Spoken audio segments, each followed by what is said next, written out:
2, 3, 4.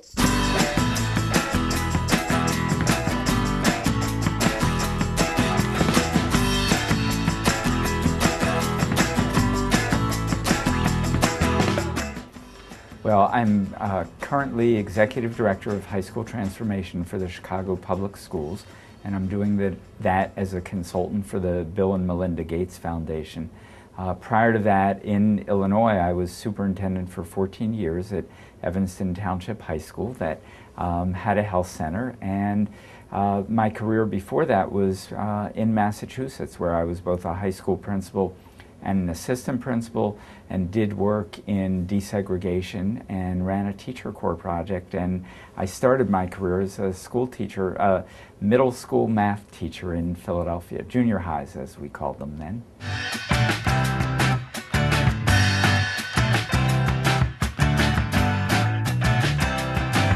Well, actually it goes back quite a while. It was in the late 1970s when I was doing desegregation work in the Boston Public Schools. We were concerned about not just the educational programs we could bring schools, but how we could improve the health of the students as well. And we learned, or actually my boss learned, about the school-based health centers that were currently in operation in K-8 schools in Cambridge, Massachusetts.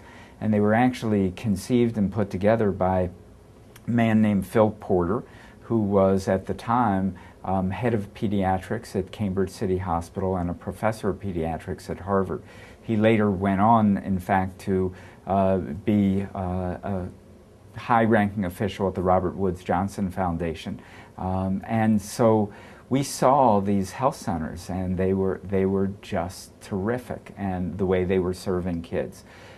We attempted to convince the powers that be, the doctors and nurses in Boston, that these health centers would be good for the schools. And ironically, the doctors in the Boston Public Schools and the nurses were both unionized and saw this as a threat to their jobs and blocked our moving forward on it. But I was so impressed with what a health center was and what it could do for kids, and really believe in that whole notion of treating the kid holistically to help him or her be successful educationally, that I vowed that one day, if I ever had an opportunity, I would bring a health center to a school where I worked.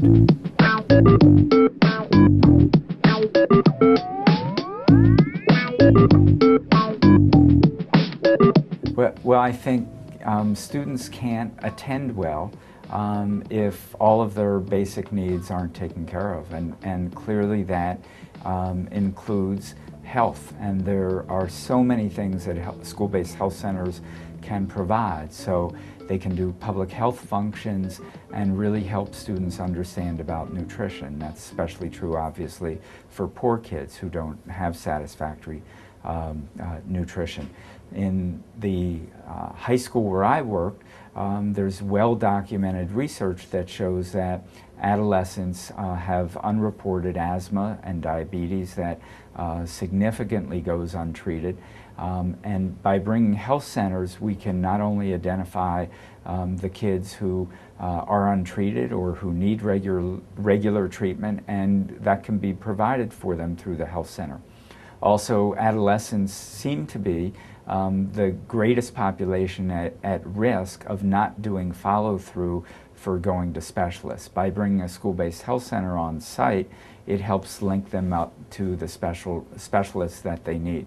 And it's also a place where adolescents can build trust with adults who can be supportive of them. They can then work those relationships to get the support they need to attend to their schoolwork. So I think having on-site health care really gives students a strong foundation emotionally, psychologically, in terms of their health, that lets them better attend to their schoolwork.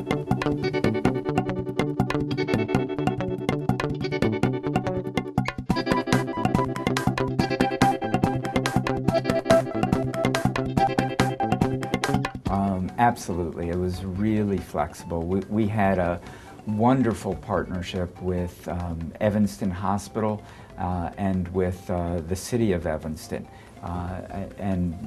with Evanston High School, and so the staffing was set up so that there was a half-time social worker, there was a medical director, there were 2 nurse practitioners, there was a public health nurse. Not everybody, only one person was full-time. Everybody else was part-time in some fashion.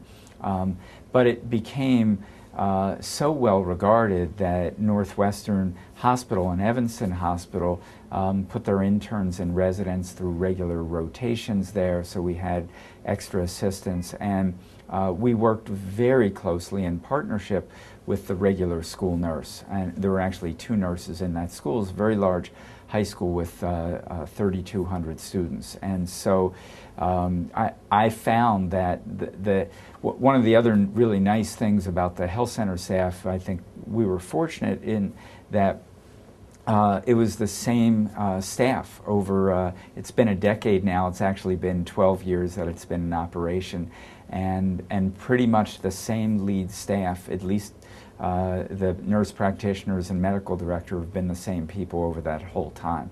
So they've been the keepers of the vision. And Evanston Hospital's been a great partner in terms of being able to go to them and seek additional resources that we've needed. We've used resources now to expand the outreach from the health center to elementary grades as well. So the same set of medical care providers are now linking up with some of the elementary schools in the feeder district to ensure that kids there are getting the same quality health services.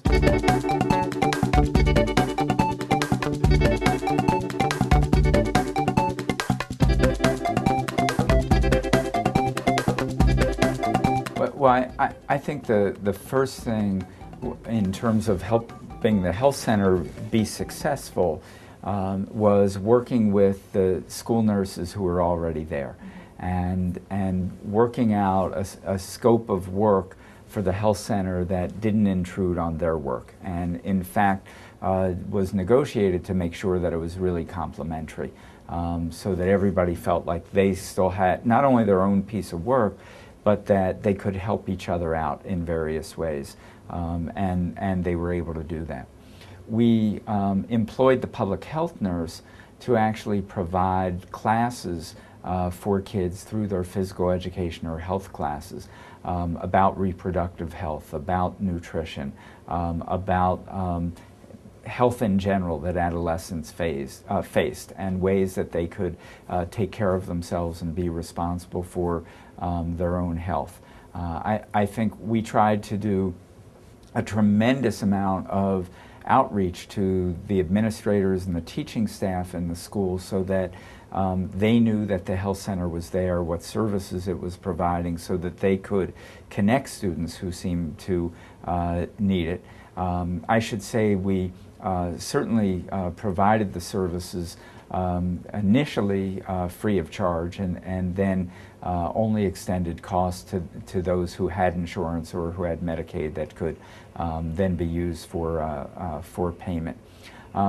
The other linkages were really ensuring that it was a two-way street, that teachers knew. We provided teachers, as much as the law allowed, with some background knowledge about kids' health needs, so that teachers could be sensitive to that in case, for example, if a student was an epileptic, teachers would know and be able to know how to respond, or if kids had heart disease and that sort of thing, obviously with permission through parents. And also we were able to, I think, parents felt, especially parents of kids who aren't necessarily high-achieving kids, through the health center it gave them another connection to the school.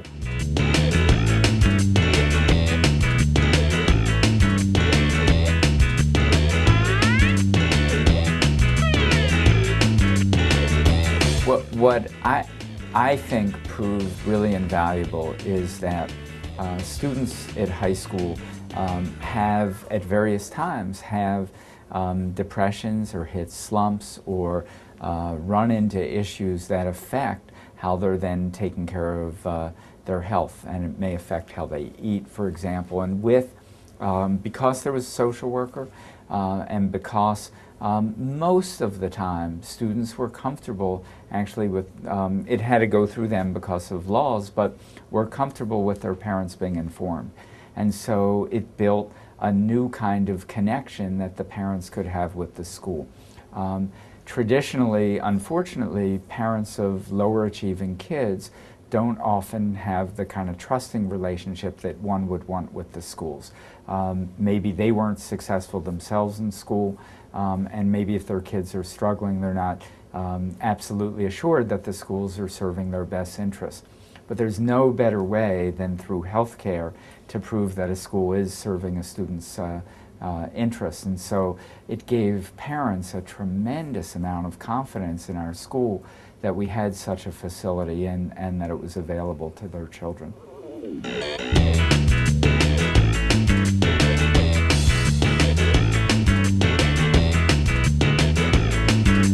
It obviously took a little bit of time when it was first introduced, to introduce students to it and to build the capacity of use.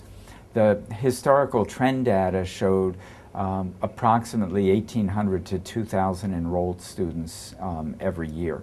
And I'd want to emphasize that while we certainly went after the kids who were the poorest and least likely to get health care services otherwise, we had lots and lots of other students, including my own daughter, who subscribed to the health center.